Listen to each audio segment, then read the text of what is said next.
Hello, I'm Rob Thomas, and welcome to another edition of The Road Back, brought to you by Club and Resort Business, Club and Resort Chef, and the Club and Resort Chef Association. Today's episode of The Road Back is sponsored by EasyGo. EasyGo has introduced an engine like no other for an experience like no other.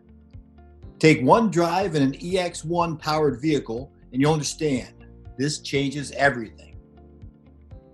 As a first of its kind gas engine, custom designed for the unique driving requirements of a golf cart, it delivers a refined driving experience unmatched by anything else.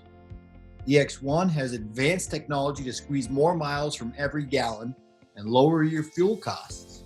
With easier maintenance, 2-year oil change intervals, fewer wear parts, and best-in-class fuel economy, EX1 is easy on your bottom line.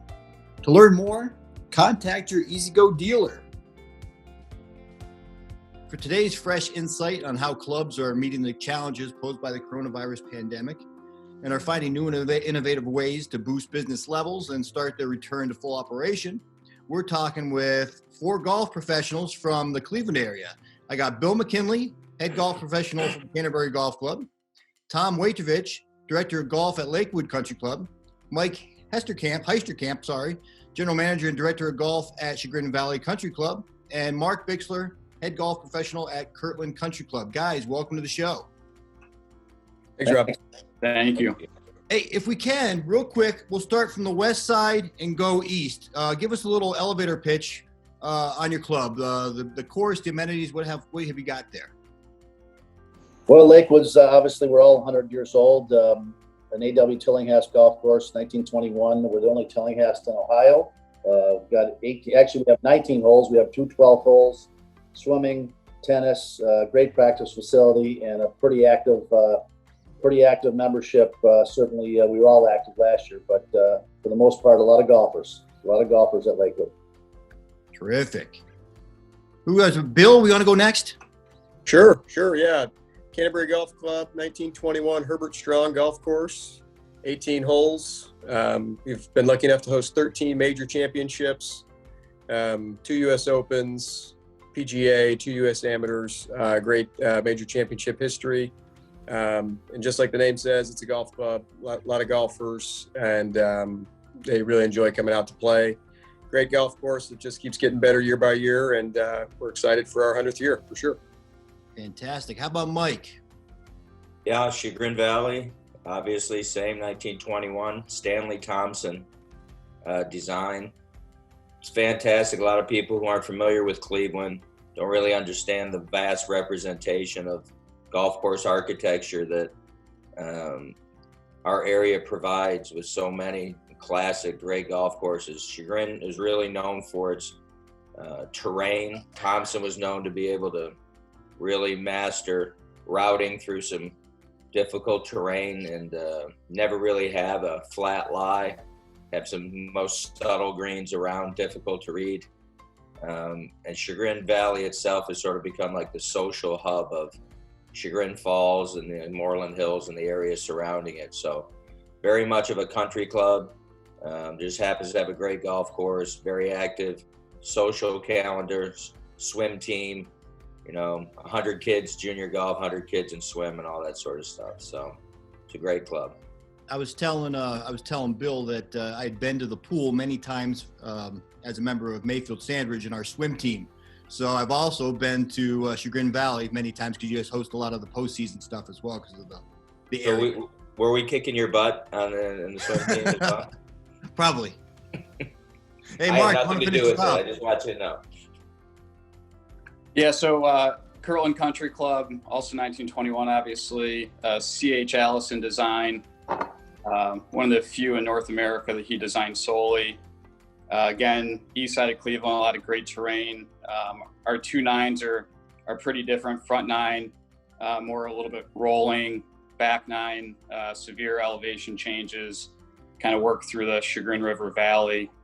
So the club's very active recently. About 275 golf members, and we have a 4-hole junior course as well that we've made some big upgrades to. Swimming, a lot of racket sports, paddle tennis, indoor tennis, outdoor tennis. So very active clubs, skeet shooting in the wintertime. We just built a new outdoor golf learning center, indoor outdoor golf learning center. So really turned into a 12-month club, which is one of our goals. Yeah, a start to your back nine is spectacular. Put up against just about anyone. Terrific. Yeah, yeah. All right, so you guys all mentioned 1921. Obviously, that's a big theme here. We've come up with the 1921 Cup. Can somebody please explain what the 1921 Cup is? Mike and I started an inner club, about 15 years ago with the 2 West Side clubs and a couple East Side clubs, and it kind of, went away. And I probably didn't even know until maybe midsummer that all of us were 1921 clubs. So we tried to meet in September, and we were still pretty active. So we met it in December and came up with this 1921 Cup where we can all celebrate our centennials and also keep this thing going as the 1921 Cup going forward. So we're going to start this year with about 100 players, having 23 members from each club, along with 2 professionals, and we'll have a little team game, club game, foursome game, obviously skill prizes throughout the day, and it'll just make it a really nice day for our members. And going forward, it'll be something that'll be nice to get together at 4, pretty unique in one town, that 4 major clubs, really good clubs, are having their centennial here in 2021. So what is the prize at the end of this all? Is it just bragging rights, or are we going to have ourselves a trophy? What are we going to have? Well, I think we discussed that we will have a traveling trophy. I think that would be appropriate. I also think that the great part about this is to be able to get different people to play each year. And hopefully we can run an event that is sought after and each of our members really want to be a part of it. So we think this year is a really important first stepping stone towards that, running a great event, having people see the value of, interacting with, people they don't normally play golf with. I think we're going to have a member from each club and each group, which would be, really neat. And also, it's a way for the 4 of us to play golf together, because we never get to do that without anyone else. So I think hopefully this will be an annual event, but we'll see how the first year goes. That'd be an excellent excuse to get on the golf course. Exactly. So do we have a rotation set yet? Who's hosting this year and, going forward? Kirtland's going to host this year, and we kind of have a soft rotation. I think maybe Canterbury next year, Chagrin Valley, and then Lakewood. Is that correct? I think so. Yeah, That's right. Yeah. Don't ask Tom after this year, since it's Tom's final year. Oh, no. Yeah. Like, congratulations on a great run then. Hey, so who's going to play? You said a member in each group, and then you 4. But we're going to comprise other people going to be in there, or no? We're going to be open it up to club champions. We're going to open up to any member wants to try out, or what's the case? Yeah, so I think each club's going to kind of come up with their own criteria, but probably for us board members, golf committee members first, golf professional, assistant golf professional, and then kind of open it up from there if we need more players. And like Mike said, have a member from each club in the foursome, and then we'll also do a foursome game where the foursome will kind of compete as a team as well. So just do a Stableford. I think Stableford points for the club, for the teams, add all those up, and then do a foursome game within each group as well. All right, that was my next question, the format. So we're talking about Stableford. Yeah, I think we're going to do a Stableford this year. Just kind of, no stress, get that pace of play going, double bogey or worse, pick it up, keep going. So yeah, we'll have a team game where the foursome will compete as a team for some shop credit, and then they'll each be playing for their home club as well. Terrific. Well, at least with this particular group we have here, we don't have to worry about the double bogey or worse. I imagine maybe a couple members, not you guys. Yeah, right.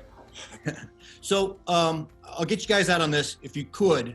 What would you like to see going forward? Not only the way the event goes, but maybe more members participating. Obviously, not other clubs coming around, and unless we discover another 1921 club. But any plans for the future? I would say biggest thing there is just another event for our members to play, to meet new people, and to enjoy the camaraderie of meeting new people, and just a successful event. I mean, a lot of our clubs talk about the great golf aspect, social aspect, how their members get together, and so for their clubs to see that would be really cool for the event for sure. Do you have other events that these clubs? I like we would mention swim meets and everything. That's fantastic. But are there a lot of other events that are around where the club members are interacting from club to club? Is this going to be a fairly unique situation? I think it's fairly unique. We've sort of, I guess the one thing that's happening with interaction now would be PGA Junior League, right? With, all the young juniors at our clubs interacting. It was a little challenging during COVID. Most of us, I think, did our own last year and didn't have a lot of interaction, but I think nationwide, that's a massive success story. But I'm hoping that this event becomes sort of like every club has probably once a month a really signature event. The men's invitational, the member, the club championships, and when they occur. I'm hoping that this takes hold and becomes one of our events that people just circle as soon as your calendar comes out in January and people see when it is and really want to be a part of it. Fantastic. Guys, hey, I really appreciate your time. Thank you very much for joining us, and thank you for watching. This has been brought to you by Club and Resort Business, Club and Resort Chef, and the Club and Resort Chef Association. And thank you again to our sponsor, EasyGo.